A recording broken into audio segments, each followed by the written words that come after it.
Our galaxy holds secrets stranger than any science fiction. We are about to journey through 30 bizarre galactic facts that will completely reshape how you see the cosmos. By the end, you will possess a collection of cosmic truths more astonishing than anything you have likely heard before. We will uncover why space might smell like a bakery, how a planet of pure diamond orbits a dead star, and what mysterious force is pulling thousands of galaxies toward a point of darkness. The universe is not just vast and beautiful, it is deeply, profoundly weird. What do you believe is the most surprising thing waiting for us in the dark? Even the very air of space, if you could breathe it, would carry a familiar scent. Far from being a sterile vacuum, the vast clouds of dust and gas between the stars are chemical factories, brewing complex molecules.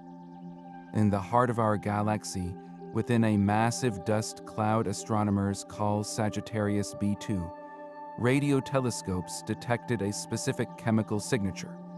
They found large quantities of a compound known as ethyl formate. Now, on its own, that name might not mean much, but here on Earth, ethyl formate is the very molecule responsible for the distinct aroma of rum and the sweet, tangy flavor of raspberries. This means that a cloud of gas 25,000 light-years away, swirling near the galactic core, chemically smells like a cosmic distillery or a celestial dessert. It is a profound and strangely intimate discovery. The building blocks of complex organic molecules, the precursors to the flavors and scents we know and love, are not unique to our planet. They are being cooked up in abundance out there in the darkness, scattered like seeds across the galaxy. This interstellar raspberry rum cocktail hints at a universe that is not only habitable but potentially familiar, suggesting the raw ingredients for life, and perhaps even its pleasures, are written into the fabric of the cosmos itself. This galactic perfume is not drifting through empty space. It is suspended within something far more massive, an invisible structure that cradles our entire galaxy. Surrounding the familiar spiral arms and central bulge of the Milky Way is a colossal, seething halo of superheated gas. Astronomers call it the galactic corona, and it is a behemoth. This is not a thin atmosphere, but a vast, diffuse cloud of plasma with temperatures reaching millions of degrees, stretching for hundreds of thousands of light years in every direction. To visualize this, picture the shining disk of our galaxy, that river of stars we see from Earth. Now, imagine a sphere of invisible, scorching gas so enormous that our entire visible galaxy could fit inside it with room to spare. We cannot see it directly with optical telescopes, because it glows not in visible light, but in faint X-rays. So how do we know it is there? The answer lies in looking at distant cosmic lighthouses, brilliant objects called quasars.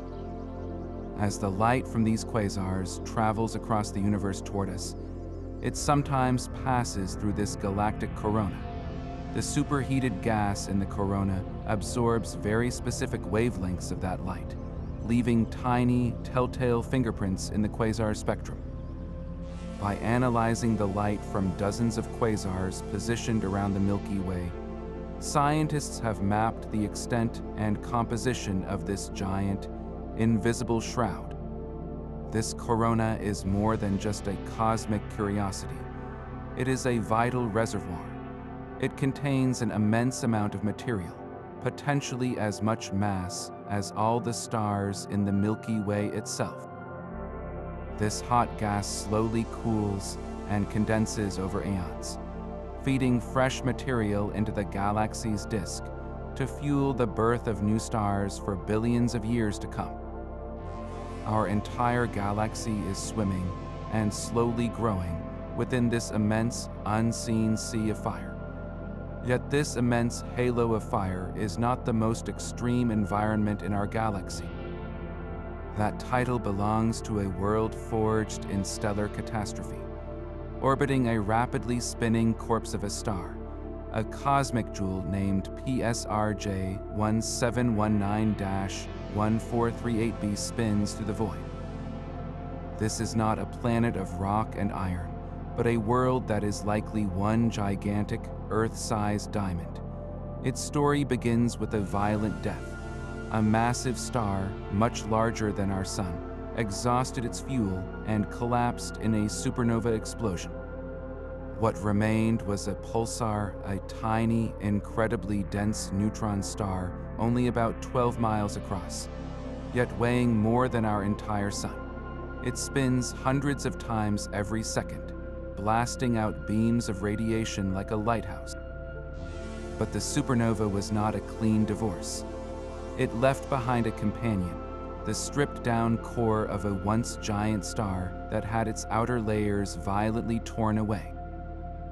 This remnant, composed mostly of carbon and oxygen, was then subjected to unimaginable forces, drawn into a blisteringly close orbit around the pulsar, completing a full revolution in just over 2 hours. The object was crushed by the pulsar's immense gravity. The pressure became so astronomically high, exceeding anything we can create on Earth, that the carbon within it crystallized. Think of the way coal transforms into diamond under intense heat and pressure deep within our planet, but on a scale beyond comprehension. The entire world, a chunk of stellar core perhaps 5 times the mass of Earth, was compressed into a single monstrous crystal.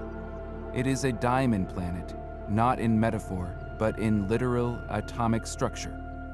This bizarre world reminds us that the universe is a master alchemist, capable of transforming the ashes of dead stars into treasures of unimaginable scale, forever orbiting the graves from which they were born.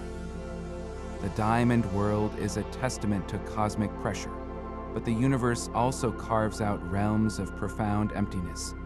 Far beyond our local stars, in the constellation of Boötes the herdsman, lies a region of space so desolate it defies intuition. Known as the Boötes Void, it is a near-perfect sphere of nothingness roughly 330 million light-years across.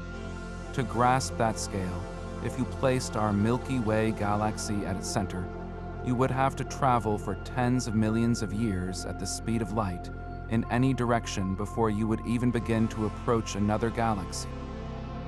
While typical regions of space contain thousands of brilliant galaxies, the Boötes Void holds only a few dozen scattered islands of light in an ocean of darkness so vast it could contain thousands of galaxy clusters.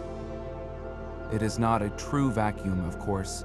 Space here still contains the thin soup of hydrogen and dark matter that permeates everywhere, but the luminous matter, the stars and galaxies that light up the cosmos, is almost entirely absent. This is not simply a gap between galaxy clusters. It is a staggering chasm in the fabric of the universe itself. Its discovery in the 1980s was a profound shock, challenging our understanding of how matter is distributed. How could such a colossal emptiness form? One leading theory suggests it is the result of smaller voids merging over billions of years, like soap bubbles combining to create one gigantic bubble in the cosmic foam. As gravity pulled matter into the dense walls of this growing bubble, the interior was left increasingly barren. Another, more speculative idea proposes it could be the imprint of an unimaginably ancient and powerful event from the earliest moments of the Big Bang. Regardless of its origin, the Boötes Void is a critical piece of evidence.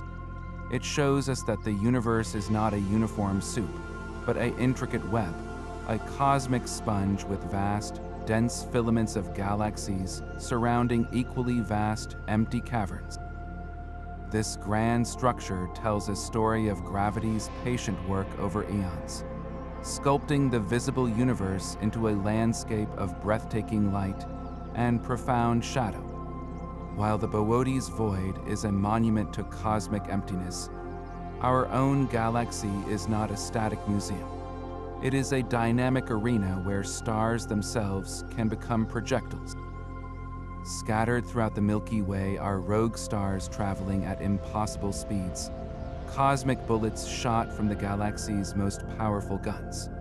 Astronomers call them hypervelocity stars, and they are moving so fast, over 1,000,000 miles per hour, that they are not just orbiting the galactic center, they are actively escaping its gravitational pull forever.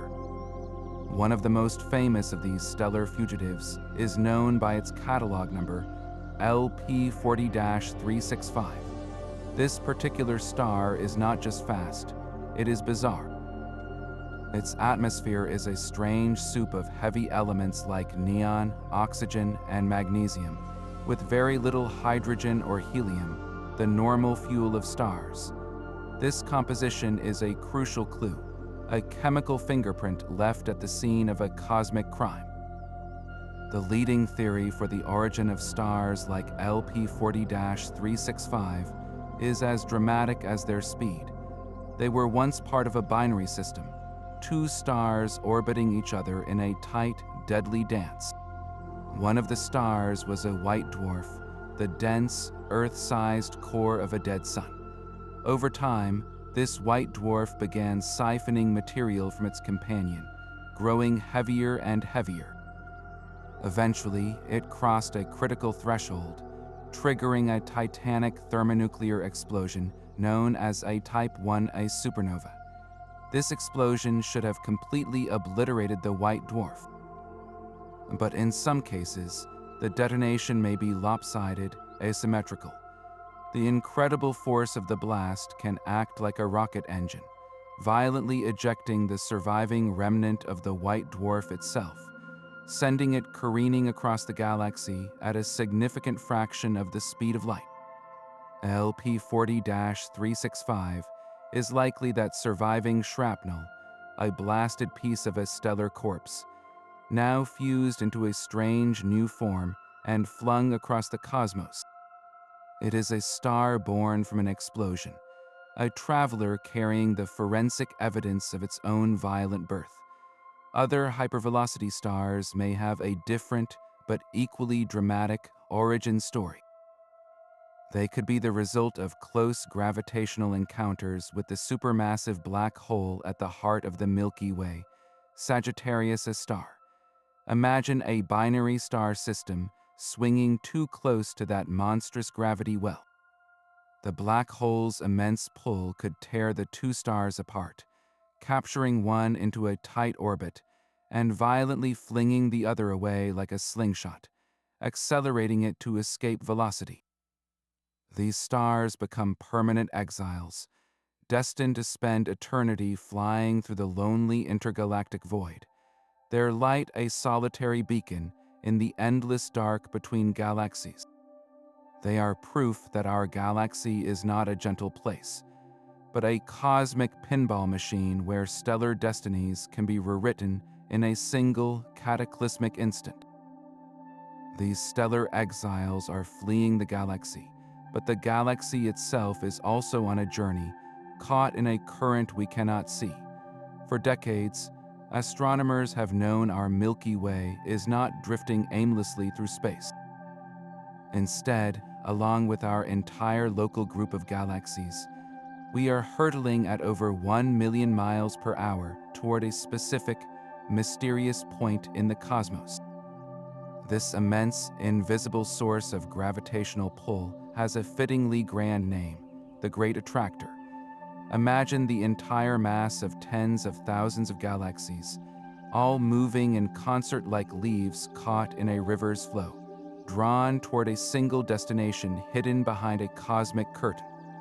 That curtain is our own galaxy's disk. The precise location of the Great Attractor lies in the constellation Centaurus, which is positioned directly behind the crowded, dusty central plane of the Milky Way. This region is so thick with stars, gas, and dust that it blocks our optical view almost completely, creating what astronomers call the zone of avoidance. It is a blind spot in our map of the universe, a place where the brilliance of our own home galaxy ironically obscures the secrets beyond it. For years, the Great Attractor remained a profound puzzle, its true nature hidden by this galactic fog. What could possibly possess enough gravitational muscle to pull millions of galaxies, including our own, across such vast distances? Early theories speculated it could be an unfathomably massive object, a concentration of matter so great it defied imagination. But as our technology has advanced, particularly with telescopes that can peer through the dust using radio and infrared light, a clearer picture has emerged. The Great Attractor is not a single, monstrous entity. It is instead a colossal gravitational focal point, the dense heart of an even larger structure we now call the Laniakea supercluster. Laniakea is a Hawaiian word meaning immense heaven, and it is a fitting name. This supercluster is a vast filament of galaxies, a cosmic continent over 500 million light-years across, containing roughly 100,000 galaxies, including our own Milky Way. The Great Attractor is essentially the supercluster's gravitational center of mass, a grand valley toward which all the galaxies in Laniakea are slowly sliding. The pull we feel is the combined gravity of this unimaginable concentration of both luminous galaxies and, more importantly, the mysterious dark matter that binds them all together. So we are not being pulled toward a single hidden monster, but toward the deepest well in our local universe, a place where the fabric of space-time itself is warped by the combined mass of an entire celestial empire. Our journey is a slow, inevitable drift down a cosmic slope, taking us toward the heart of our true home in the grand structure of the cosmos.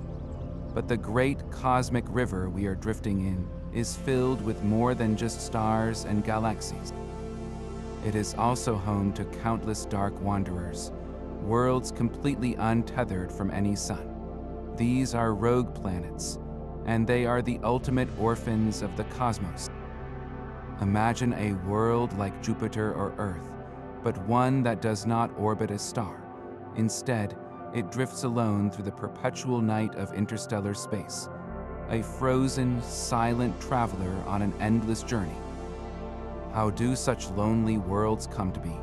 There are two primary paths to this solitary existence. Some may form in much the same way stars do, from collapsing clouds of gas and dust that simply never gathered enough mass to ignite nuclear fusion, becoming instead a kind of failed star, a gas giant adrift from birth. But most are thought to be the tragic results of gravitational chaos. In the crowded and violent nursery of a young star system, planetary orbits can be wildly unstable. A close gravitational encounter between two giant planets can be catastrophic, slingshotting one of them out of the system entirely, casting it into the deep freeze of interstellar space. In some models, a single star system can eject multiple worlds, sending them spiraling away into the darkness forever. This makes their detection one of astronomy's greatest challenges. A rogue planet emits no light of its own, and with no nearby star to illuminate it, it is virtually invisible. We find them only through rare and fleeting moments, using a technique called gravitational microlensing. When one of these dark wanderers passes almost perfectly in front of a distant background star, its gravity acts as a tiny lens, bending and magnifying the star's light for a few days or weeks. From that brief brightening, astronomers can deduce the planet's presence and estimate its mass. These observations have led to a staggering revelation. Rogue planets may be astonishingly common, perhaps outnumbering stars in our galaxy by a ratio of 20 to 1 or more. The Milky Way could be teeming with hundreds of billions, even trillions of these nomads, a vast, unseen population of dark worlds flowing between the stars. This raises a haunting and profound question. Could life exist on such a planet?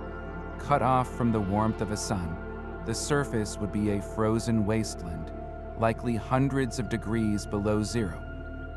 But life is tenacious. If a rogue planet has a thick atmosphere rich in hydrogen, it could trap internal heat from its formation or from the slow radioactive decay of elements in its core. Beneath a frozen crust of water ice, there might be a global subsurface ocean kept liquid by geothermal energy, much like the suspected oceans on Jupiter's moon Europa. In that eternal, sunless sea, powered by chemistry and planetary warmth, who knows what strange forms of life could persist? These dark wanderers represent a hidden galactic ecosystem, a parallel universe of worlds that know no day, no year, and no sunrise, traveling in solitude through the infinite night. The dark wanderers drifting between stars are not the only nomads in our cosmic neighborhood. Our own galaxy, the Milky Way, has a colossal neighbor on a collision course, and its past is written in stellar blood. The Andromeda Galaxy, that faint, fuzzy smudge in the night sky, is a galactic cannibal.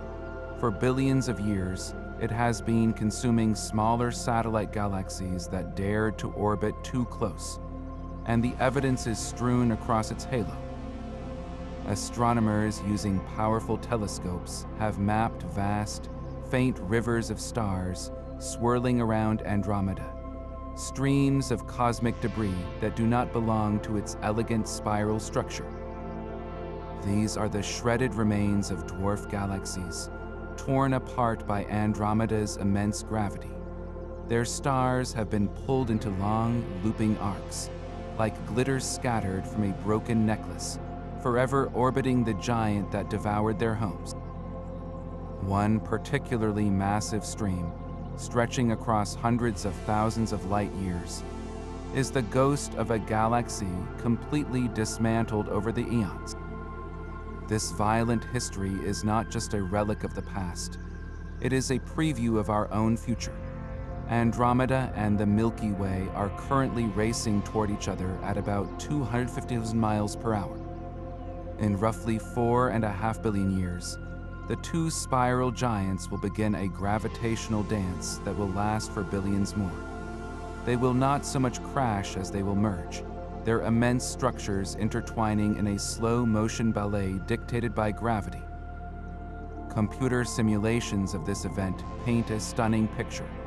The first close pass will dramatically warp both galaxies, stretching their spiral arms into long, luminous tidal tails of stars and gas flung into intergalactic space. As they swing around and come together again, they will lose their distinct shapes entirely, their stars mixing into a chaotic, glowing cloud. Over time, this chaos will settle.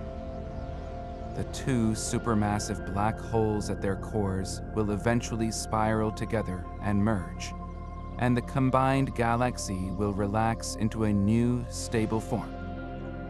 The result will likely be a giant elliptical galaxy, a featureless egg-shaped island of stars that astronomers have already nicknamed Milkomda. From within this new galaxy, any future inhabitants would see a night sky utterly transform.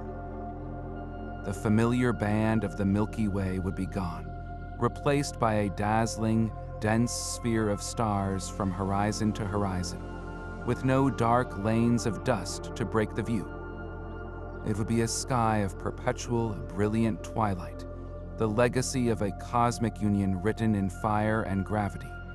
This inevitable merger reminds us that galaxies are not immutable islands, but dynamic, evolving creatures in an ever-changing universe, growing and transforming through acts of colossal destruction and creation. The violent galactic mergers of the future stand in stark contrast to a quiet, frozen world in our own solar system, where a different kind of eruption hints at hidden, gentle possibilities. Orbiting Saturn is a small, brilliant moon named Enceladus, a world barely 300 miles across.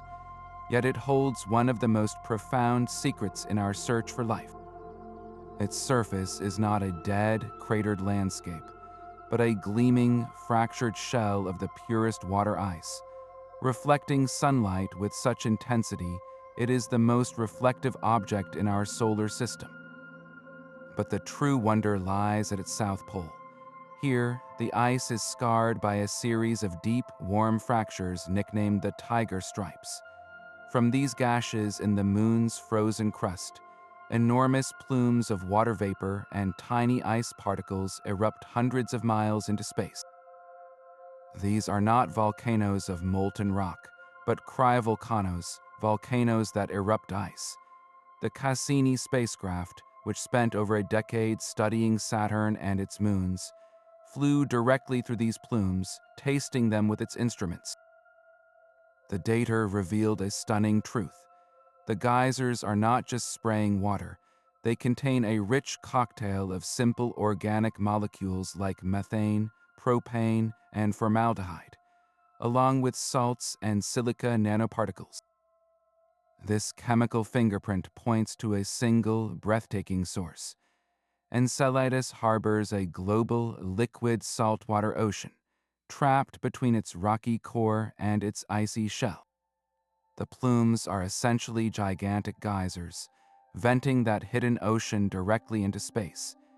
Even more compelling, the presence of those tiny silica grains suggests the ocean floor is active, with hydrothermal vents where superheated, mineral-rich water is spewing from the rocky core into the cold sea above. On Earth, in the absolute darkness of our own deep ocean floors, hydrothermal vents are thriving oases of life. Entire ecosystems of bizarre creatures, from giant tube worms to blind shrimp, exist entirely independent of sunlight, drawing their energy from the chemistry of the vent fluids. The conditions within Enceladus's dark, warm, chemically rich ocean could be strikingly similar. This tiny, icy moon, with its gentle ice volcanoes, has transformed from a frozen curiosity into arguably the most promising place in our solar system to look for extraterrestrial life. It teaches us that a world does not need to be Earth-like to be habitable, that life may not require a sun, but only liquid water, chemistry, and a source of heat. The silent eruptions from Enceladus' fractured skin are a message in a bottle, written in water and salt, telling us that the ingredients for life are not unique to our pale blue dot, but may be bubbling away in the darkness beneath an alien ice shell. The gentle ice volcanoes of Enceladus reveal a hidden liquid potential, but some stellar deaths paint their final masterpiece across the canvas of space with breathtaking geometric precision.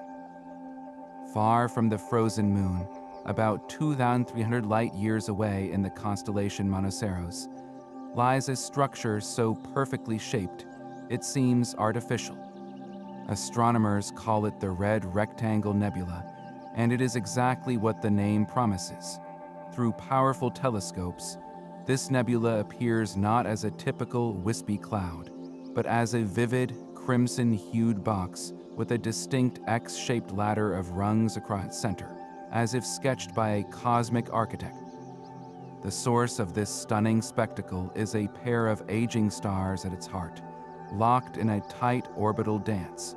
One of these stars has exhausted its nuclear fuel and is in its final throes, shedding its outer layers into space.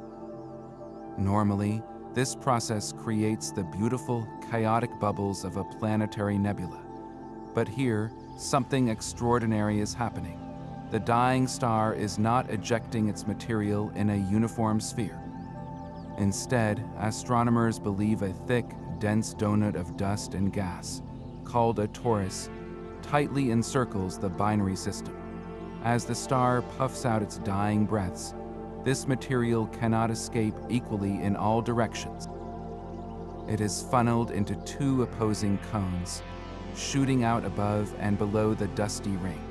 From our vantage point on Earth, we are looking almost directly at the side of this ring. The edges of the two cones, illuminated by the intense ultraviolet light from the hot stellar core, create the sharp, linear boundaries of the rectangle. The vivid rungs of the X are thought to be waves of material, like ripples on a pond, ejected in pulses over thousands of years.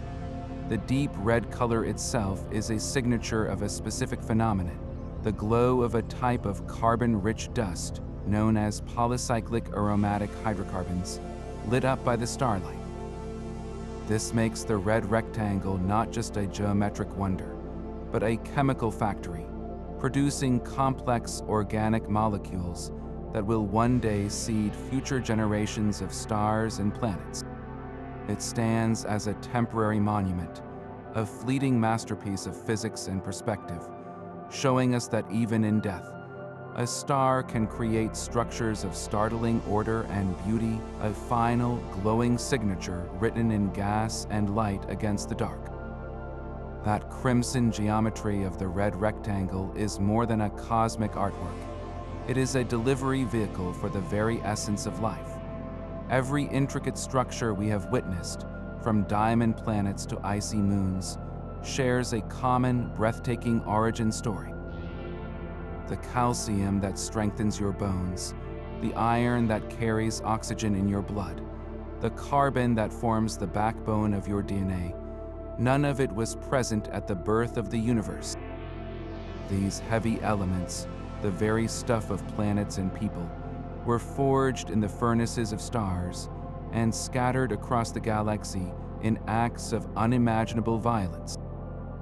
This is not poetry, it is astrophysics. We are, in the most literal sense, made of stardust. In the beginning, after the Big Bang, the universe was a soup of only the lightest elements, hydrogen and helium, with trace amounts of lithium. For hundreds of millions of years, that was all that existed. Then, gravity began to pull these clouds together, igniting the first generation of stars. Within their searing cores, under pressures and temperatures we can barely conceive, a miraculous alchemy began. Through the process of nuclear fusion, hydrogen atoms were slammed together to form helium. In massive stars, this process continues like a layered factory. When the hydrogen fuel is exhausted, the core contracts, heats up, and begins fusing helium into carbon. Then carbon fuses into neon, neon into oxygen, oxygen into silicon, and finally, silicon into iron. Each step creates a heavier element and releases energy, with the star's interior becoming an onion of nested shells, each layer hosting a different fusion reaction. But this cosmic production line has a hard stop at iron. Fusing iron does not release energy, it consumes it. At that moment, the star's internal support system fails. What happens next is the universe's greatest act of recycling. For a star about 8 times more massive than our sun, the iron core catastrophically collapses in less than a second, then rebounds in a titanic supernova explosion. The energy of that blast is so immense that it forges all the elements heavier than iron, like gold, silver, and uranium, in a single furious instant. The entire outer shell of the star, now enriched with a periodic table's worth of new elements, is blasted outward at a significant fraction of the speed of light. For stars like our sun, the end is less violent but no less important. They swell into red giants, then gently puff away their outer layers, forming beautiful planetary nebulae. In these stellar winds, elements like carbon, nitrogen, and oxygen are carried gently into space. Over billions of years, these explosive and gentle deaths seeded the interstellar medium with the raw materials for everything to come. The gas and dust clouds that collapse to form our solar system, our sun, our Earth, and us, We're already rich with this recycled stardust. When you look at your hand, you are looking at atoms that were once part of a giant star that lived and died long before our sun was born. The oxygen you breathe with every lungful was forged in a stellar core. The gold in a wedding ring was likely created in the chaotic seconds of a supernova. This connects us not just to the cosmos in a philosophical way, but in a direct, physical, and atomic way. We are the universe become conscious, looking back at itself, built from the ashes of ancient suns. This cosmic recycling of stardust happens within a dynamic galaxy, one that occasionally vents its energy in spectacular fashion. Emanating from the very heart of the Milky Way are two colossal structures, invisible to human eyes but glowing fiercely in high-energy gamma rays. Known as the Fermi bubbles, they are a pair of titanic balloons of superheated gas and cosmic rays, each stretching an astonishing 25,000 light-years above and below the galactic plane. To grasp their scale, picture the entire shining disk of our galaxy, which is about 100,000 light-years across. Now imagine a structure erupting from its center, reaching halfway to the edge of the disk in both directions. That is the sheer, breathtaking size of these bubbles. They were discovered only in 2010, not by an optical telescope, but by NASA Fermi Gamma Ray Space Telescope, which scans the sky for the most energetic form of light. The bubbles appear as two distinct symmetrical lobes, like a gigantic hourglass or an immense cosmic figure 8 centered on our galaxy's core. Their edges are remarkably sharp, suggesting they were created in a sudden, powerful event, rather than a slow, steady win. So what could possibly create such immense structures?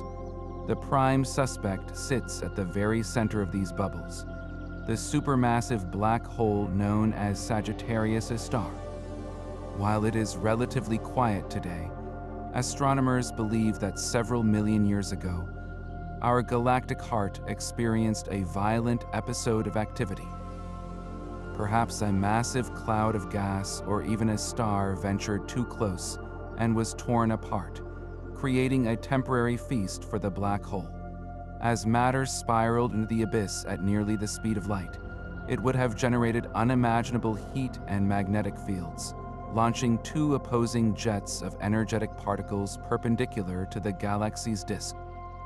These jets, powerful enough to punch through the surrounding gas, would have inflated these gigantic cavities, filling them with scorching plasma and accelerating particles to near light speed.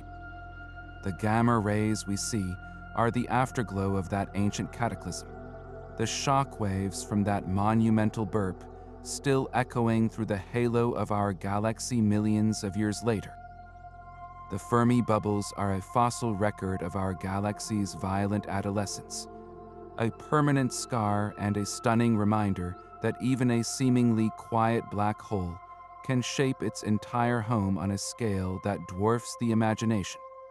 Our galaxy's violent history is written in gamma-ray bubbles, but a gentler, more creative process unfolds around a young star over 400 light-years away. Cataloged as SAO 200-67462, this sun-like star is encircled by a vast, swirling disk of gas and dust, the raw material for building planets. What makes this disk extraordinary is its shape. When astronomers pointed powerful telescopes toward it, they did not see a smooth, featureless ring. Instead, they saw two magnificent, grand design spiral arms sweeping out from the star, like a tiny, glowing pinwheel or a miniature galaxy.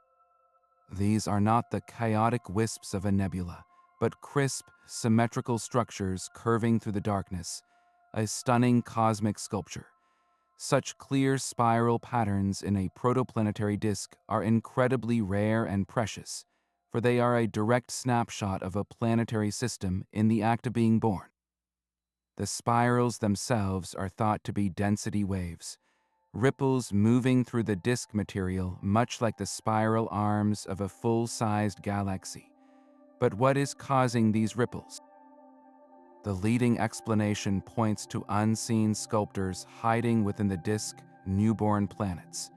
As a young, massive planet coalesces from the dust and begins to orbit its star, its gravity tugs on the surrounding material.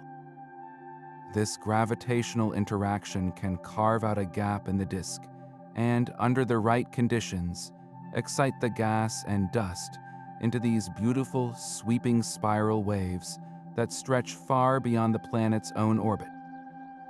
It is akin to a speedboat moving through a calm lake, creating a V-shaped wake that spreads across the water's surface.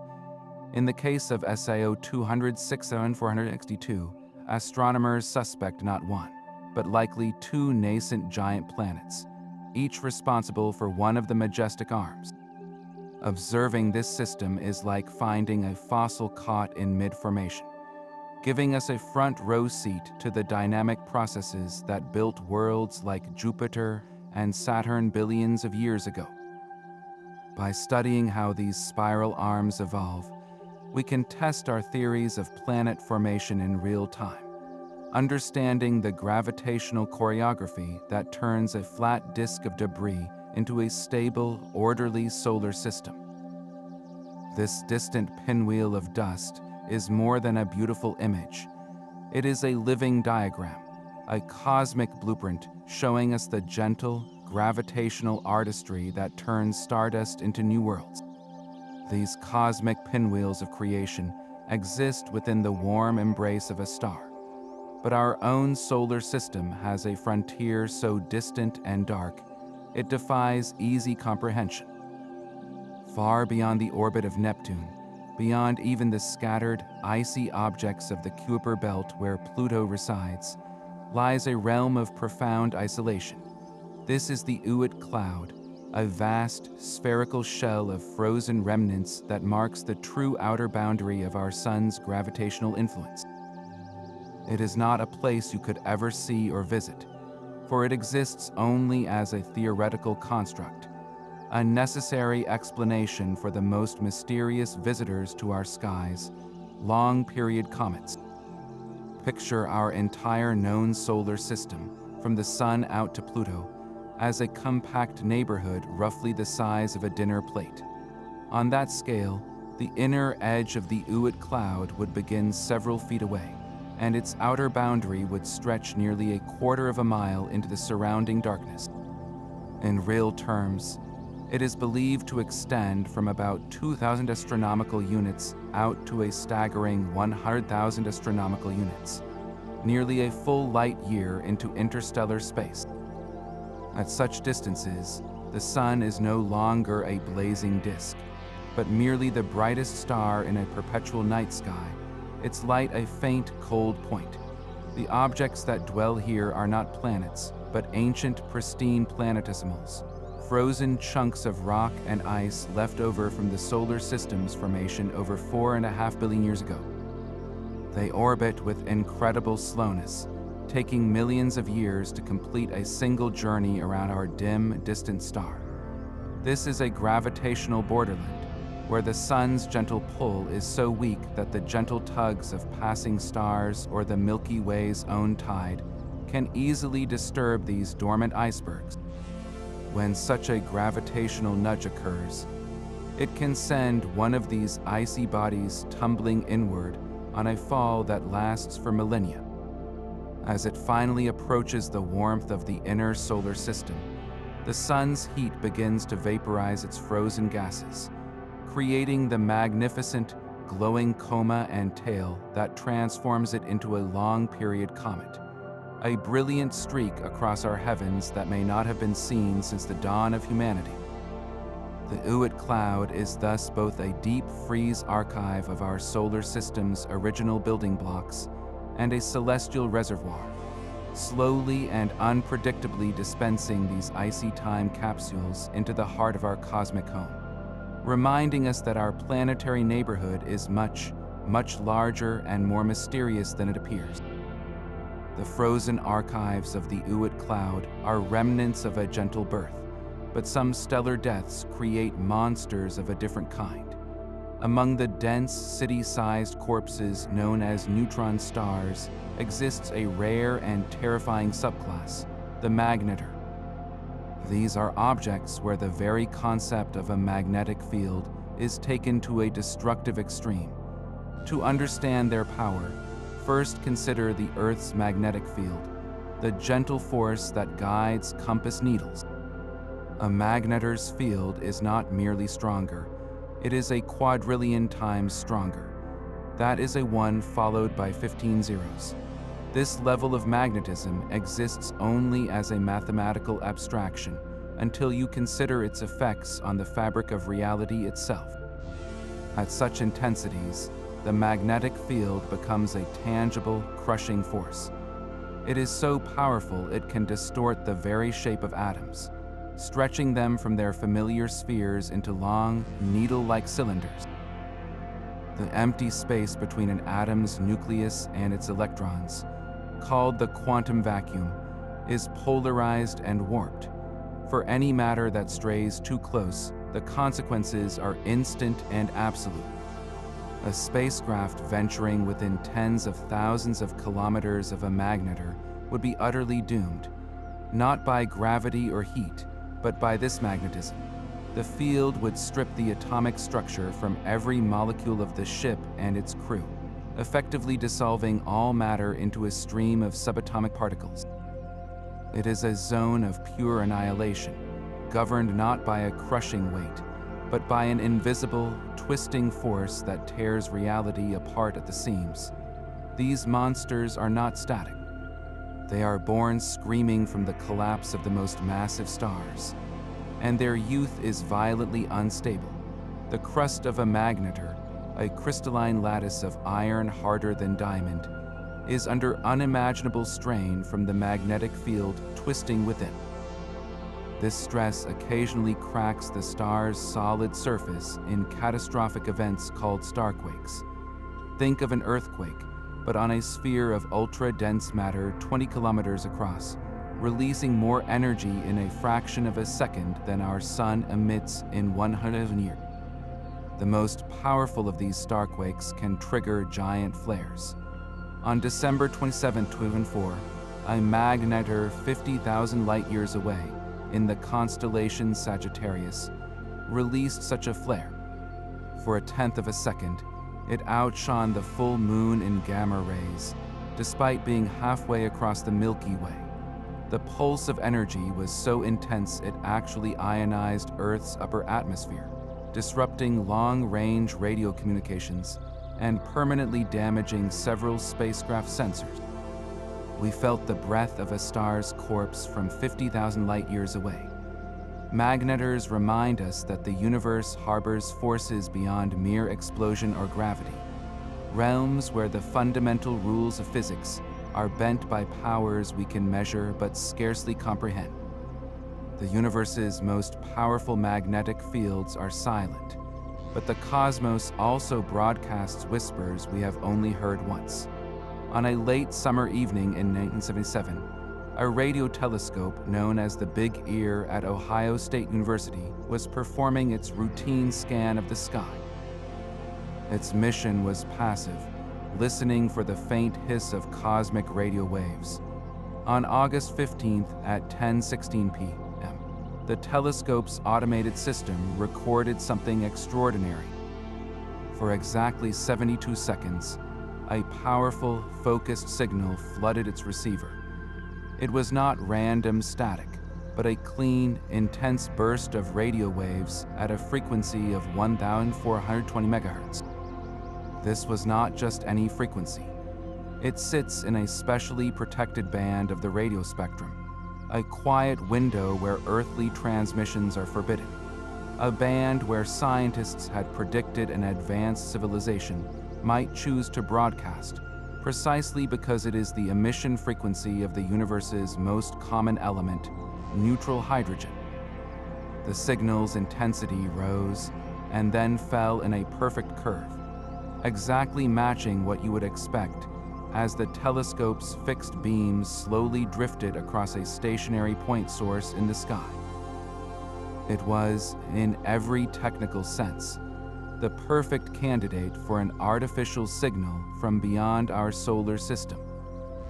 When astronomer Jerry Amon reviewed the computer printout the next day, he was so stunned by the data that he circled the alphanumeric sequence representing the signal's strength, 6EQJ5, and in the margin, he wrote a single emphatic word, "Wow."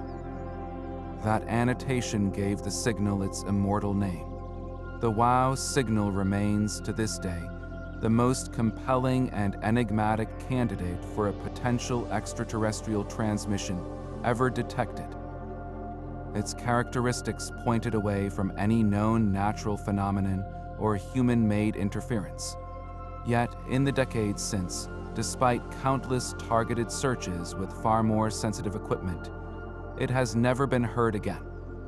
Not a whisper, not a repeat. This 1-second mystery has spawned endless speculation. Could it have been a brief, targeted beacon from a distant civilization, a cosmic lighthouse that flashed in our direction just once? Was it a bizarre, never-repeated natural event, like a comet's hidden outburst or an unknown form of stellar flare? Or perhaps it was something more mundane, a reflected signal from a passing satellite, though no known satellite matches its precise profile. The utter silence that followed is what makes the WOW signal so haunting.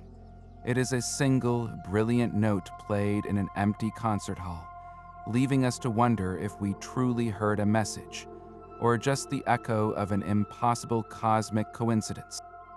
It stands as a reminder that in our search for cosmic company, the most profound discoveries might be fleeting, leaving us with more questions than answers, and a single word scribbled in red pen echoing across the decades. The profound silence following the WOW signal leaves us listening for echoes in a cosmos filled with other, more violent symphonies. Far from the quiet of empty space, a world exists where the weather forecast is a nightmare of fire and crystal. Orbiting a star 65 light-years away in the constellation Vulpecula, the exoplanet HD 189733b presents a vision of hellish beauty. This is a hot Jupiter, a gas giant like our own, but orbiting so close to its parent star that a single year lasts just 2.2 Earth days. Such intimacy comes at a horrific cost. The planet is tidally locked, meaning one side forever faces the star's blistering gaze, while the other is locked in permanent night. This creates temperature extremes that fuel perpetual supersonic storms. On the day side, temperatures soar to around 1,700 degrees Fahrenheit, hot enough to melt aluminum and turn rock into lava. Observations from the Hubble Space Telescope revealed something astonishing about this scorching world. By analyzing the way starlight filtered through the planet's atmosphere during a transit, astronomers determined its color. HD 189733b is not a muted gray or a fiery orange. It is a deep, vibrant cobalt blue. This is not the blue of oceans, but the blue of a raging, superheated atmosphere rich in silicate particles. These are tiny fragments of what, on Earth, we would call sand or glass. Here, suspended in winds that scream across the planet at over 4,500 miles per hour, they act as a mist, scattering blue light in the same way our own sky does. And this is where the forecast turns truly alien. Scientists believe that in the upper atmosphere, where temperatures are slightly cooler but still unimaginably hot, these silicate particles could condense. They would form not grains of sand, but droplets of molten glass. And with those hurricane-force winds, this glass would not fall as a gentle rain. It would whip across the sky horizontally, a blistering, sideways hailstorm of liquid razor blades, scouring the night side of the planet before being vaporized again on the day side.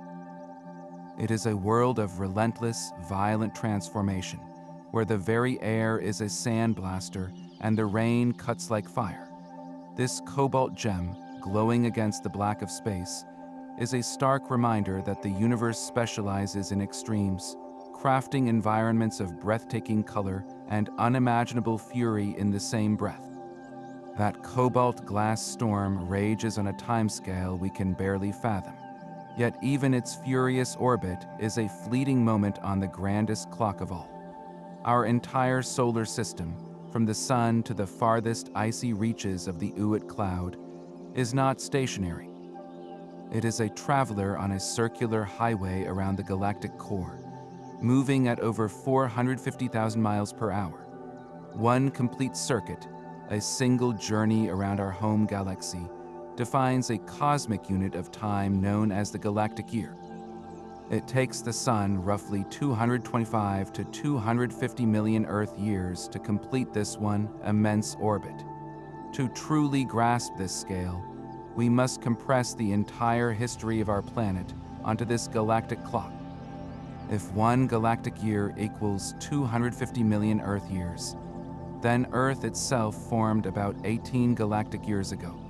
Complex life began to flourish in the oceans roughly 5 galactic years ago. The age of the dinosaurs, a reign that lasted over 165 million years, occupied most of the last 3/4 of our current galactic orbit. Their sudden extinction, likely from an asteroid impact, occurred just a half-turn ago on this cosmic scale. And us, the entire span of human civilization, from the first cities to the present day, fits into the last few seconds of this galactic year. Modern humans have existed for less than a single blink. On this timescale, mountains rise and erode like waves, continents merge and split in a slow dance, and stars are born and die in the spiral arms we pass through. Our sun has completed only about 20 orbits since its formation. We are on a journey so vast, it makes recorded history seem like a fleeting spark. A reminder that our story is written not just in years, but in the slow, majestic turn of the galaxy itself.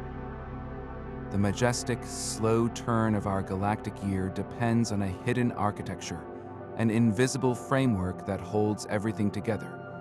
We have mapped the stars, the gas, the planets, but when we tally all that luminous matter, a profound problem emerges. There is simply not enough of it to explain the behavior of our galaxy. Stars on the outer edges of spiral galaxies, including our own Milky Way, orbit the center far too quickly. According to the laws of gravity as we understand them, these distant stars should be moving much more slowly, like planets in our solar system where Pluto crawls compared to Mercury. Instead, they whip around at speeds that should send them flying off into intergalactic space.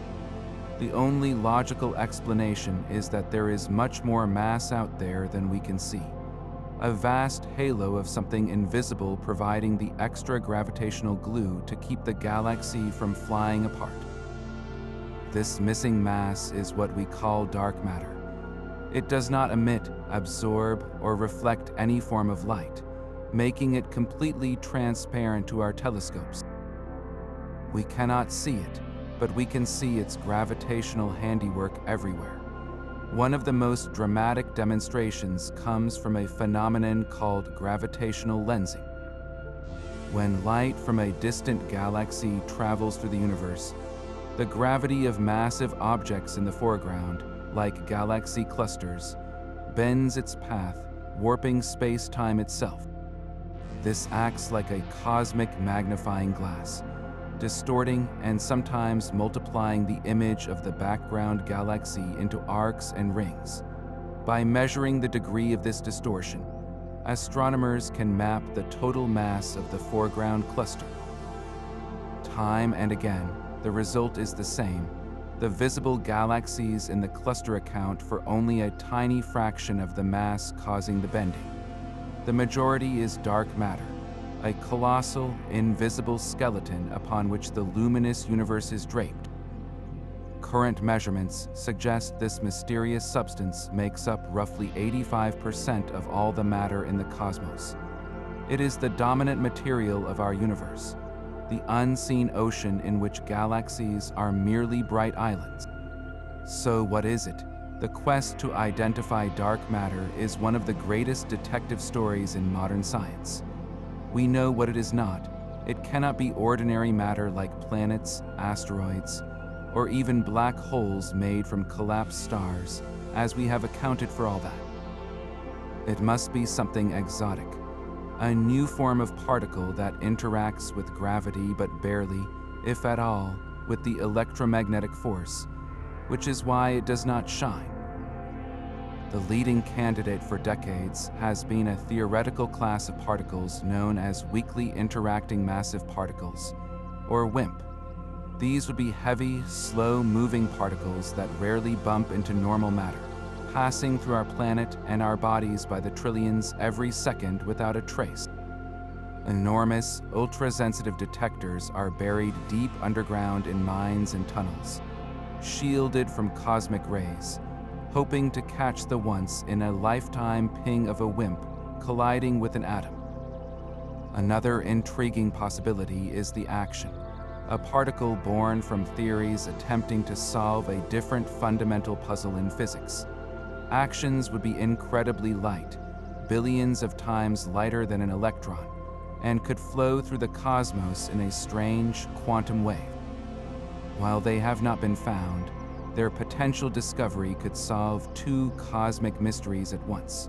Regardless of its true identity, dark matter's role is undeniable. In the early universe, its gravitational pull acted as a cosmic scaffold.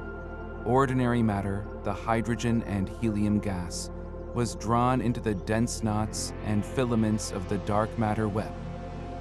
Without this invisible framework providing the initial gravitational seeds, galaxies and stars would never have had the chance to form. We are here because of a universe filled mostly with something we cannot see, a silent, massive presence that shaped the cosmos and continues to hold our galaxy together on its long, slow journey around the core. This invisible cosmic scaffold of dark matter holds our galaxy together. Yet around one distant sun, something appears to be deliberately taking it apart. In the constellation Cygnus, about 1,400 light-years away, a star named KC 8462852, better known as Tabby's star, behaves like nothing else we have ever seen. Discovered by citizen scientists in the Kepler mission data, this otherwise ordinary star exhibits a pattern of dimming so bizarre it defies all conventional explanation. Planets transiting a star create predictable, symmetrical dips in light, like a brief, gentle shadow. Tabby's star does nothing of the sort. Its light drops by enormous amounts, up to 22% at times, in chaotic, jagged, and completely irregular patterns. The dips are not periodic. They last for days or weeks, and their shapes are asymmetrical, looking less like a smooth shadow and more like something with complex, jagged edges is passing by. The most shocking event was a series of dips in 2015, where the star's light plummeted in a way that suggested a colossal swarm of objects, blocking a staggering amount of starlight. The immediate question was simple. What could possibly be that big, that irregular, and that opaque? Astronomers scrambled for natural explanations. One early idea proposed a giant swarm of comets, perhaps thousands or even millions of them, kicked inward from the outer solar system by a passing star. This could create a dusty, irregular cloud that would block light in strange ways. Another theory suggested the debris from a catastrophic planetary collision, a cloud of shattered rock and dust slowly spiraling into the star. But each natural hypothesis faced serious problems. A comet swarm large enough to cause the deepest observed dimming is statistically almost impossible to form and maintain. planetary debris would likely be accompanied by a strong infrared signature from the warm dust, which follow-up observations did not find in the expected amounts. The failure of simple natural models opened the door to a far more speculative and captivating idea. In 2015, astronomer Jason Wright suggested the dimming pattern could be consistent with a vast, incomplete alien megastructure. Specifically, he referenced a theoretical concept proposed by physicist Freeman Dyson, a Dyson swarm. This would be a colossal collection of energy capturing satellites or habitats orbiting a star, built by a civilization harnessing nearly all of its power.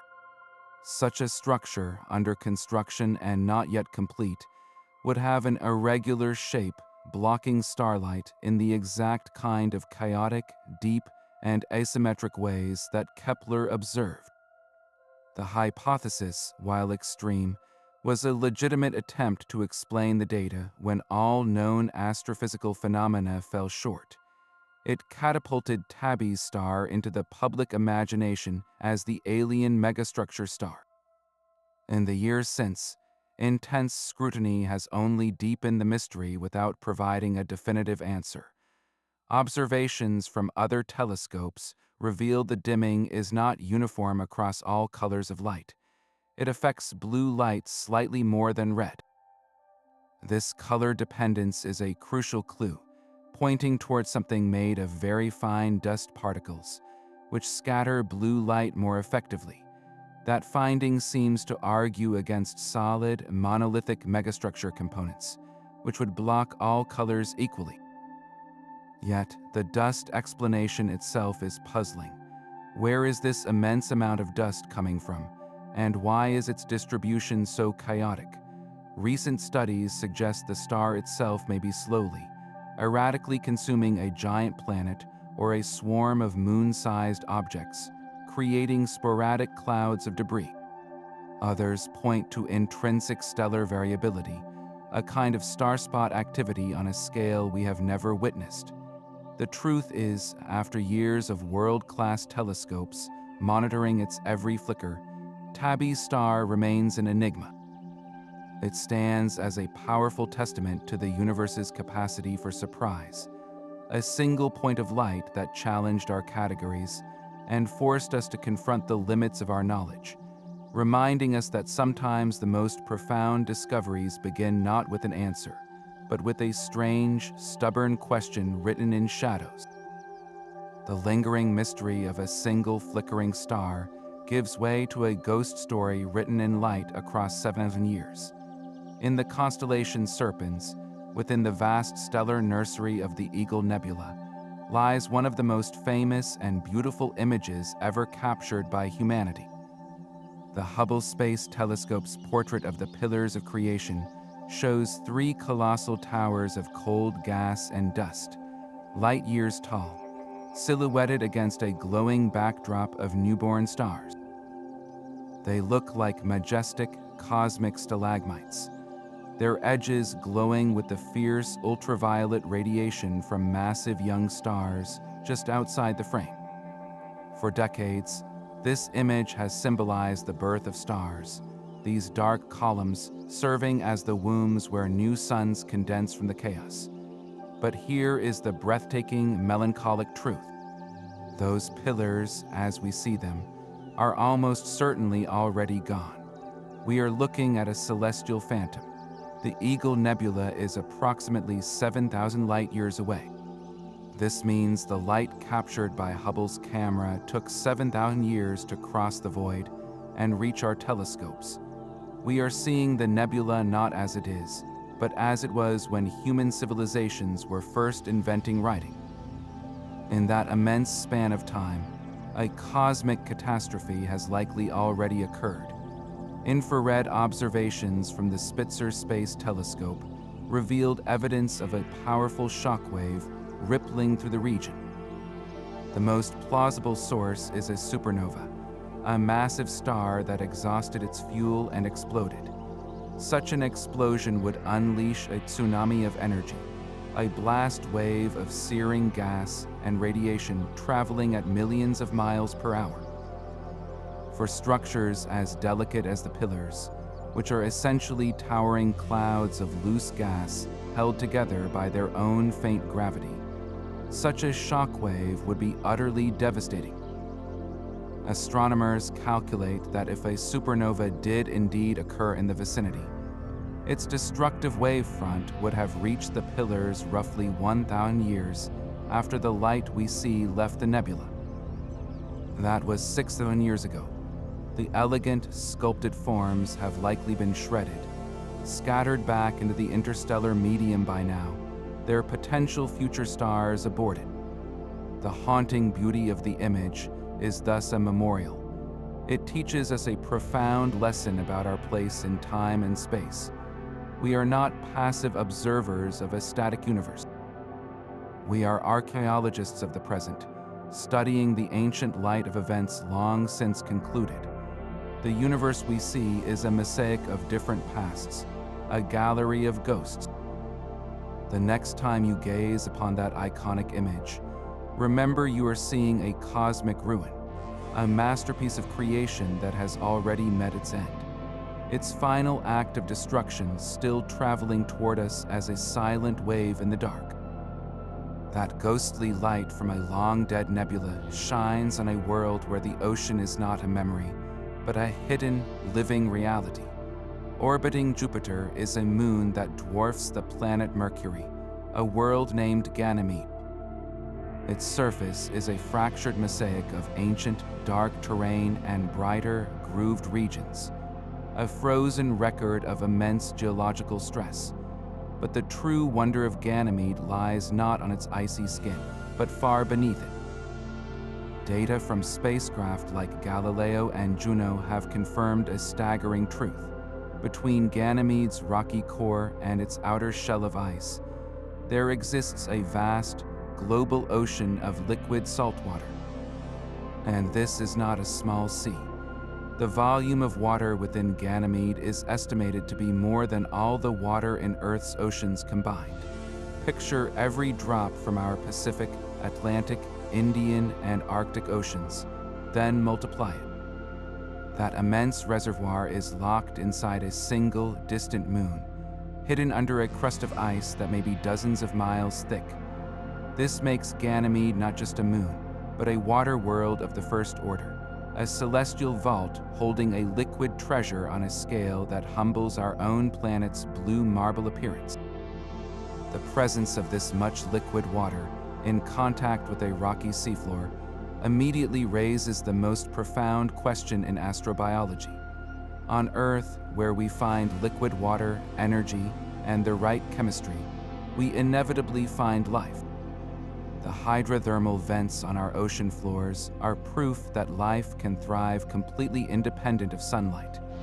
Ganymede's hidden sea, warmed by the tidal forces of Jupiter's immense gravity squeezing its interior, could very well possess similar hydrothermal activity on its dark, rocky bottom.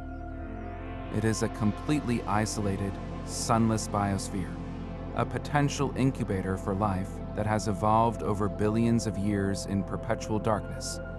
But Ganymede's ocean does more than just hint at biology. It actively shapes the moon's environment in a visible way.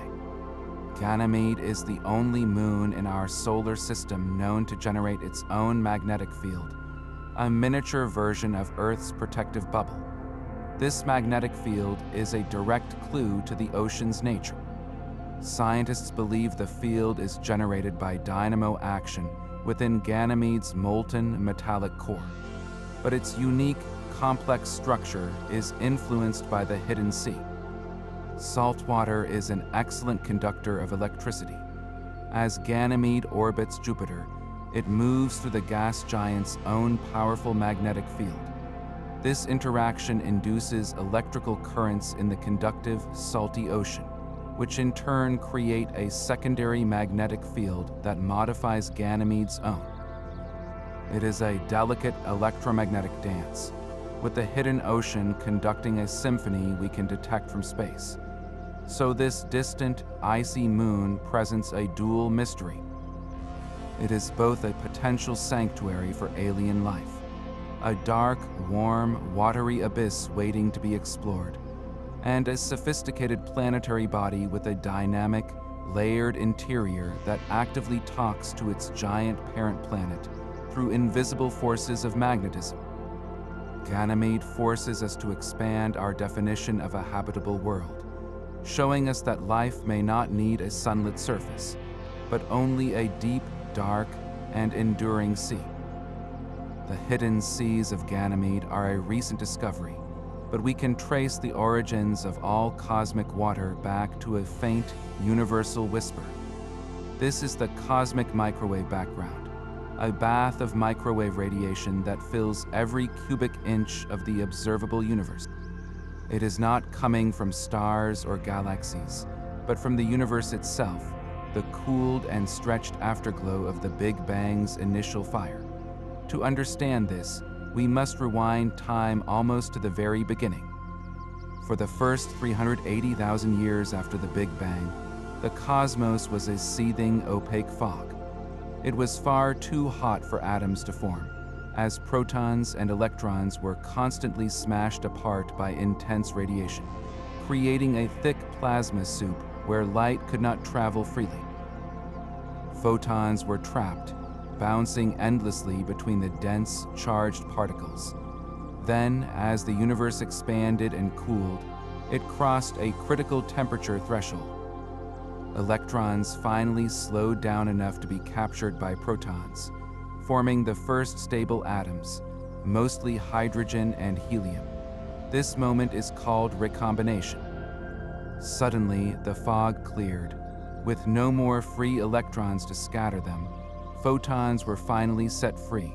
That first flash of light, released from every point in space, has been traveling ever since. Over the intervening 13.8 billion years, the universe has expanded stupendously, stretching space itself. This expansion has stretched the wavelength of that ancient light, too, pulling it from visible brightness all the way down into the microwave part of the spectrum.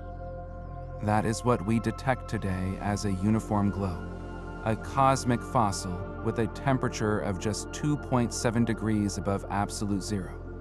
It is the oldest picture we can possibly take, a baby photo of the cosmos at the tender age of 380 years. But this snapshot is not perfectly smooth. When scientists map it with exquisite precision, they find it is modeled with tiny temperature variations, minute fluctuations of just 1 part in 100,000. These are not flaws, they are the most important features in the universe. These faint ripples represent regions of slightly higher and lower density in that early plasma soup.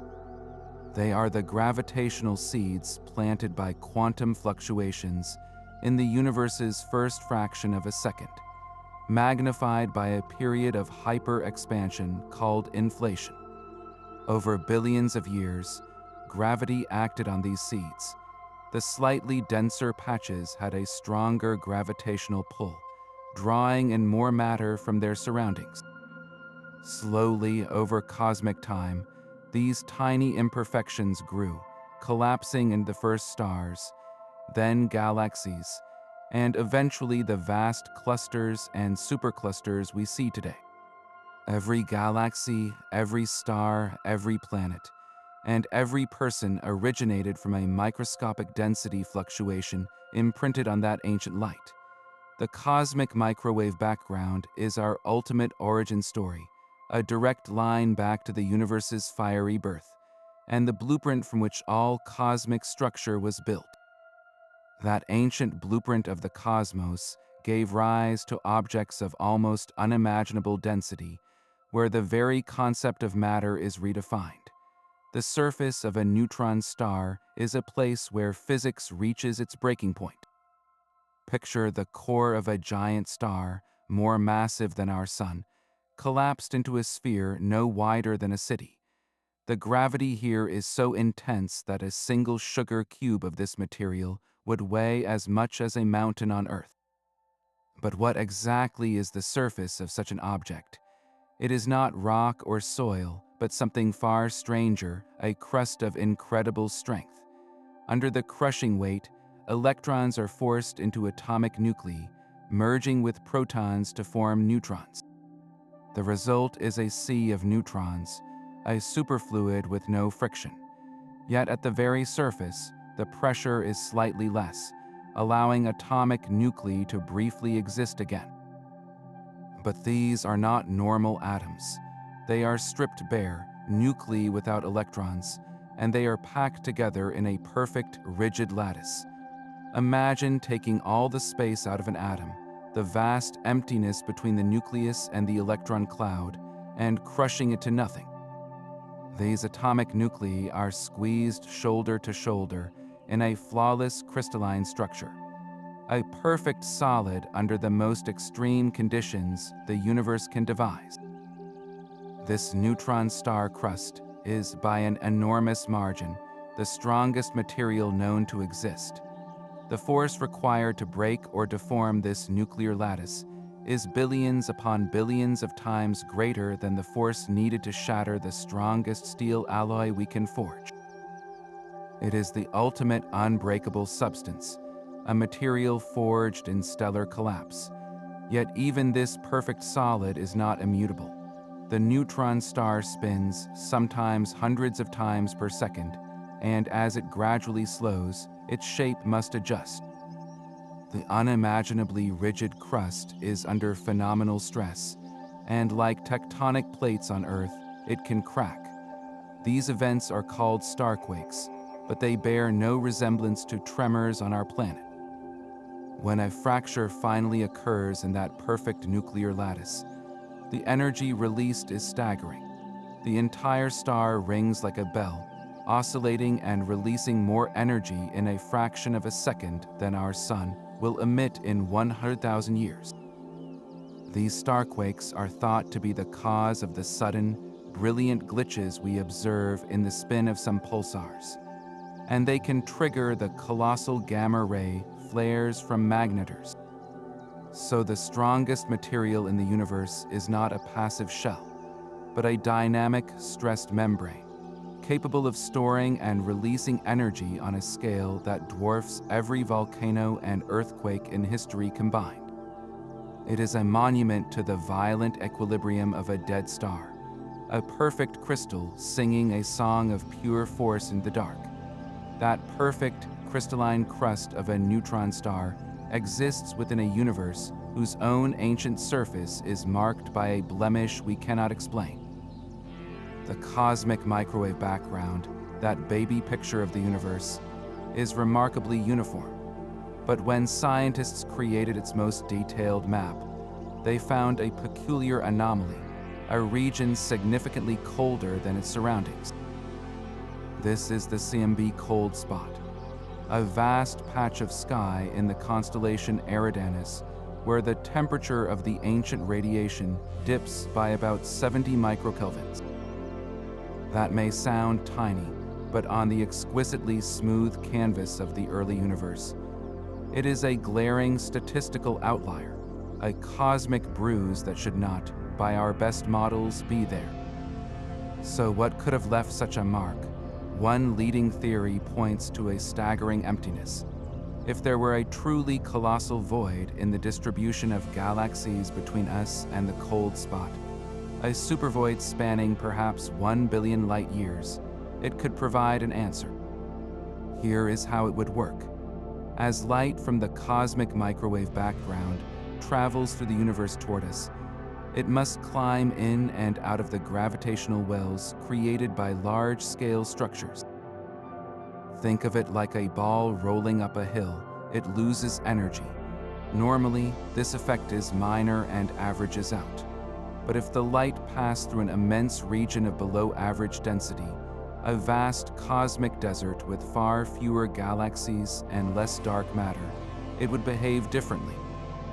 Entering this supervoid would be like rolling downhill, where the light gains a tiny bit of energy, making it slightly bluer, but upon exiting the far side, it would have to climb back out into the normal density universe, losing that energy again and becoming slightly redder. This net loss of energy, called the integrated Sachs-Wolf effect, would make the CMB light from that direction appear cooler to our telescopes. The problem is, to create a cold spot of this magnitude, the void would need to be unimaginably large and empty, far beyond any typical structure we have cataloged. While astronomers have indeed found a large, underdense region in the general direction of the cold spot, its size and emptiness do not seem sufficient to explain the full temperature drop. The numbers simply do not add up, leaving the cold spot colder than the void can account for. This failure of the simple explanation has opened the door to far more speculative and thrilling ideas. Some cosmologists have proposed that the cold spot could be a cosmic scar, the imprint of a collision with another universe. This idea stems from the theory of eternal inflation, which suggests our entire observable universe is just one bubble in a frothing, infinite multiverse. In this model, new universe bubbles are constantly nucleating and expanding in a greater meta-universe. Very rarely, two of these expanding bubbles might collide. If such a collision occurred during our universe's own inflationary period, the immense energy of that impact could have left a distinct, circular imprint on the fabric of space-time, a kind of bruise that would later manifest as a cold spot in the CMB. It is a breathtaking proposition, the idea that we might be looking at direct forensic evidence of a contact with another cosmos entirely, a shadow on the wall of our cave cast by a reality beyond our own. Whether it is a record-shattering void or a multiversal crash site, the cold spot remains one of cosmology's most profound puzzles. It is a stubborn piece of data that refuses to fit neatly into our models, a quiet, cold whisper from the edge of everything we know, suggesting that our universe's story may be even stranger than we have dared to imagine. The lingering chill of a cosmic, cold spot speaks of collisions on the grandest scale. But our own galaxy bears the scars of a quieter, more intimate violence. We are not merely inhabitants of a serene spiral. We live inside a cosmic predator with a long history of galactic cannibalism. The Milky Way did not form in peaceful isolation. It grew over billions of years by consuming smaller neighbors that ventured too close. And the evidence of these ancient feasts is written in the motions of stars around us. The European Space Agency's Gaia spacecraft, a mission meticulously mapping the positions and movements of over 1 billion stars, has revealed our galaxy's violent past in stunning detail. One of its most dramatic discoveries is a vast, chaotic stream of stars, a structure astronomers playfully nicknamed the Gaia sausage. This is not a coherent cluster or a dwarf galaxy, but a sprawling, shredded remnant. The stars within this sausage structure share a distinct, highly elliptical orbit, plunging recklessly toward the galactic center and then swinging far out into the halo. Their chemical composition is different from native Milky Way stars, a telltale signature of an outsider. The story these stars tell is one of catastrophic destruction. Roughly 8 to 10 billion years ago, a sizable dwarf galaxy, perhaps 1/4 the mass of the Milky Way's current disk, ventured too close. The tidal forces of our galaxy's immense gravity stretched and tore this visitor apart over eons. Its stars were not instantly absorbed, but were instead flung into these wild, looping orbits, creating a vast, diffuse shroud of debris that still envelops our galaxy today. The Gaia sausage is the ghost of that ancient galaxy, its stars now permanently mixed into our own, a stellar fossil from a long-ago merger that fundamentally shaped the Milky Way we see today. This event was likely the last major act of galactic cannibalism for our home, dramatically thickening our galactic bulge and enriching it with new stars. It is a humbling realization. When we look up at the night sky, we are not looking at a pristine, unchanging tableau. We are gazing into a cosmic battlefield where the light of conquered galaxies still shines, forever woven into the fabric of our own. We orbit a sun that moves through the scattered remains of a devoured neighbor, making us, in a very real sense, citizens of a galaxy built by destruction. This predatory past is echoed in a modern-day cosmic horror story, playing out just a few thousand light years away. Orbiting a dead star in the constellation Sagittarius is a binary system that has earned a terrifying nickname, the Black Widow Pulsar. Here, a pulsar, the spinning, magnetized core of a collapsed star, is in a slow, deadly dance with a small, lightweight companion star.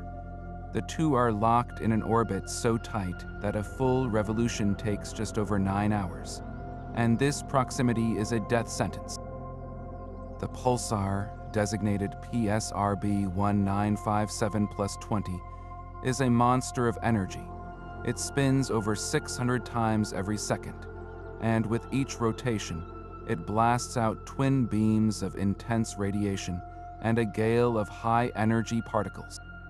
Its companion, a star only about 1/10 the mass of our Sun, is trapped in this relentless barrage. The side of the star permanently facing the pulsar is being bombarded by this energy, heated to over 12,000 degrees Fahrenheit, far hotter than its other side. This is not a gentle warming, it is a violent stripping.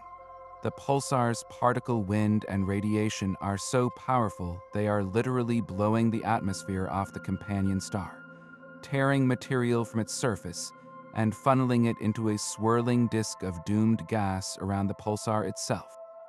In essence, the pulsar is consuming its partner, slowly evaporating it into space. The companion star is being sculpted by this abuse into a bizarre, teardrop shape, stretched by the pulsar's gravity and scorched by its fury. This process is a grimly efficient cosmic transfer. The stolen material, as it spirals onto the pulsar, can actually cause the dead star to spin even faster, making its deadly beams more intense and accelerating the whole gruesome cycle. It is the ultimate parasitic relationship, a stellar vampire draining the life from its neighbor to fuel its own relentless spin. The Black Widow system offers a stark, real-time view of stellar evolution pushed to a violent extreme, a reminder that even among the dead, the struggle for energy and dominance continues, written in X-rays and stellar screams. While stellar vampires consume their partners in the inner galaxy, a far more subtle gravitational influence may be shaping the frontier of our own solar system. Beyond the orbit of Neptune, far past the dwarf planet Pluto, lies a vast, donut-shaped region of frozen debris known as the Kuiper Belt. This is the solar system's deep freezer, home to countless icy bodies left over from the planetary construction process billions of years ago. Astronomers study these distant objects, called trans-Neptunian objects, as pristine fossils from our system's birth. But in recent years, a peculiar pattern has emerged among the most distant members of this population, a pattern that points to a hidden hand in the darkness. The orbits of a handful of these extreme objects share a strange alignment. Their elongated paths around the Sun are clustered in a way that is highly unlikely to occur by random chance. It is as if something massive, something with a strong gravitational pull, is herding them, keeping their orbits grouped together over astronomical timescales. This puzzling clustering is the primary evidence for a hypothetical giant world, a potential Planet 9. The proposed planet would not be a small icy body like Pluto, but a true giant, a super-Earth or mini-Neptune with a mass up to 10 times that of our own world. Its orbit would be immensely long and elliptical, taking perhaps 10,000 to 20,000 years to complete a single journey around the Sun. and it would swing hundreds of times farther from the Sun than Neptune. From that unimaginable distance, the Sun would be little more than a particularly bright star in its perpetually twilight sky. The gravitational influence of such a hidden giant could neatly explain the strange orbital clustering we see.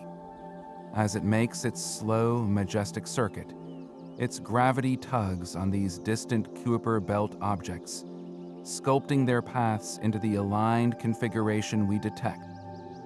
The hunt for this potential ninth planet is now one of astronomy's great detective stories. Telescopes around the world and in space are scanning the predicted regions of the sky where calculations suggest it could be lurking. The challenge is immense. At such a great distance, even a large planet would reflect only a vanishingly tiny amount of sunlight, making it incredibly faint. Furthermore, its orbital path is only loosely constrained, meaning astronomers must search a huge swath of the heavens for a single, slow-moving pinprick of light. Every new discovery of a distant Kuiper belt object with a weird orbit refines the search, tightening the net. Finding Planet 9 would be a monumental discovery, rewriting the map of our solar system and offering a stunning new perspective on its formation and evolution. It represents the thrilling possibility that major worlds can still remain hidden in our own cosmic backyard, their presence felt only through the gentle, persistent pull they exert on the frozen sentinels at the edge of the light. That hidden planet would be a monument to unseen forces, but a far more fundamental measurement of our universe is revealing a different kind of missing piece. Two of the most trusted tools in cosmology have begun to disagree, and their argument threatens to upend our understanding of cosmic history itself. This growing conflict is known as the Hubble tension. At its heart is a simple but profound number, the Hubble constant, which tells us how fast the universe is expanding at this very moment. For decades, astronomers have sought to pin down this number with ever greater precision. The problem is two different methods, each incredibly precise in its own right, now give stubbornly different answers.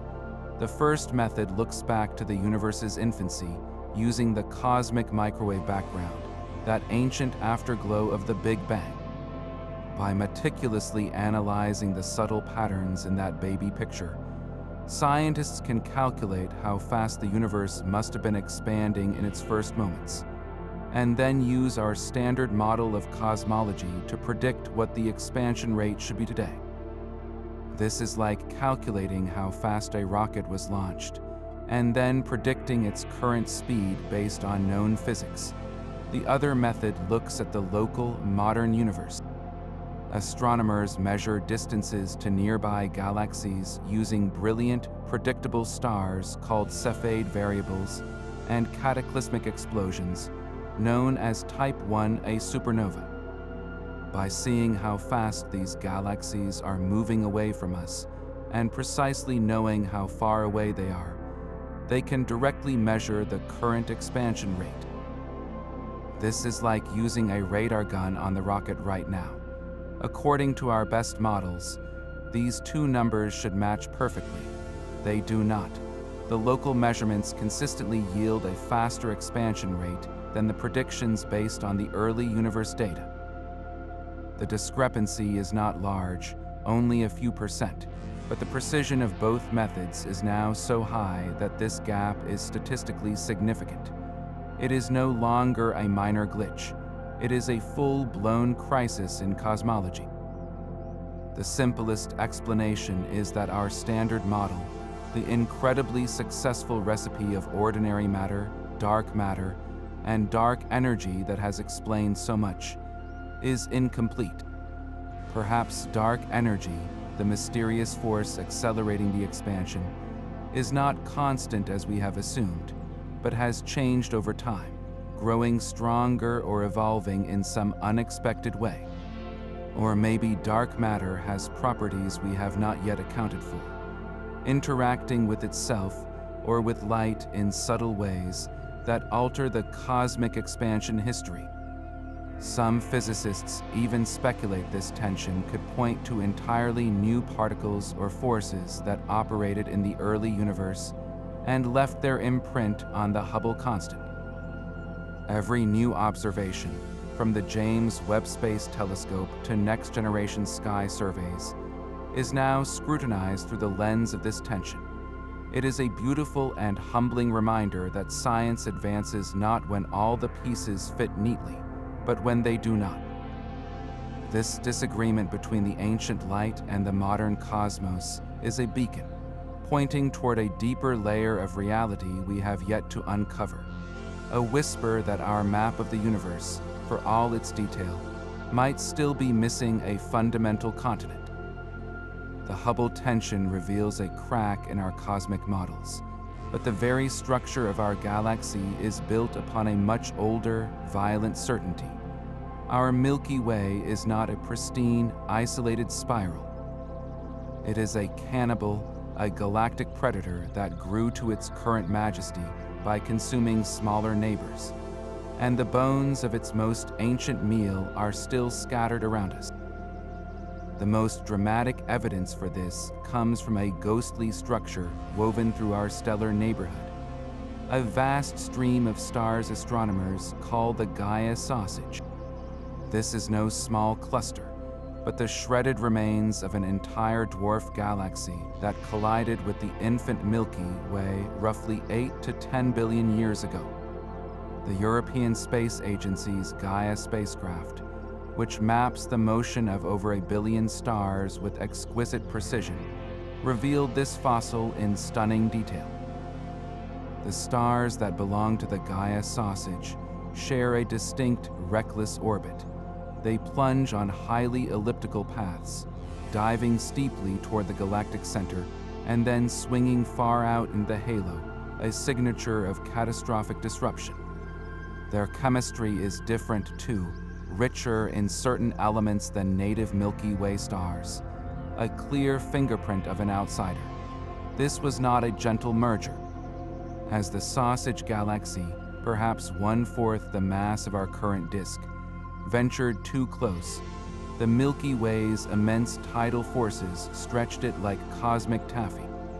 Over aeons, it was completely torn apart, its stars scattered into this chaotic, sprawling stream that still envelops us today. But this ancient act of violence did more than just add stars. It may have been a defining event in shaping the Milky Way's very architecture. The energy of the collision was tremendous. Imagine the gravitational shockwaves rippling through the young, thinner disk of our galaxy. That immense influx of energy and momentum could have violently puffed up the disk, thickening it into the distinct thick disk we observe today, where older stars orbit in a more extended, fluffy layer. Furthermore, as the core of the doomed dwarf galaxy spiraled inward, its stars and dark matter would have piled into the galactic center. This massive injection of material could have contributed directly to building the Milky Way's central bulge, that dense, football-shaped swarm of stars at our galaxy's heart. We are not just looking at a stream of alien stars. We are deciphering the fossilized record of a collision that forged the Milky Way's identity. Every time we gaze at the band of the Milky Way arching across the night sky, we are looking at a structure built, in part, by destruction. Our sun moves through a galaxy that is, in its bones, a monument to a cataclysm from a time before Earth even existed.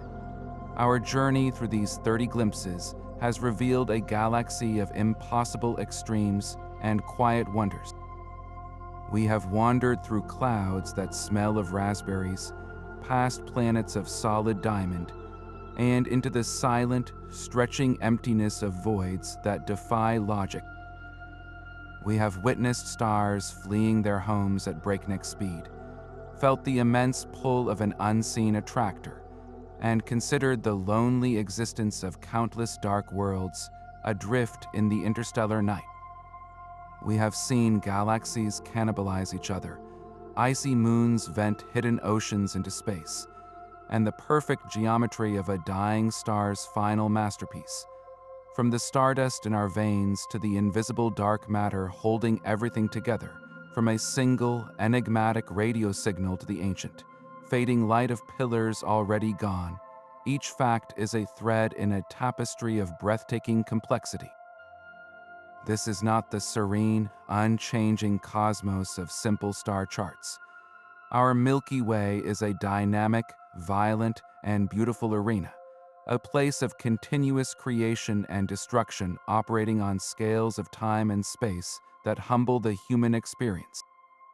It is a realm where the familiar laws of physics are bent to their breaking point, and where profound mysteries, from the nature of dark matter to the potential for life in sunless seas, still beckon from the darkness. The ultimate lesson of this cosmic tour is that the universe is far stranger, more inventive, and more mysterious than we often dare to imagine. So the next time you find yourself beneath a clear night sky, look up. That river of stars is not a static painting.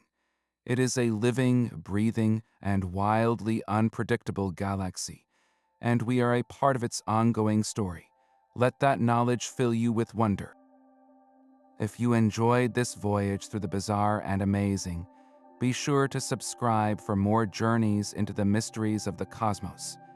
And we would love to hear from you. Which of these galactic facts amazed you the most? Share your favorite in the comments below.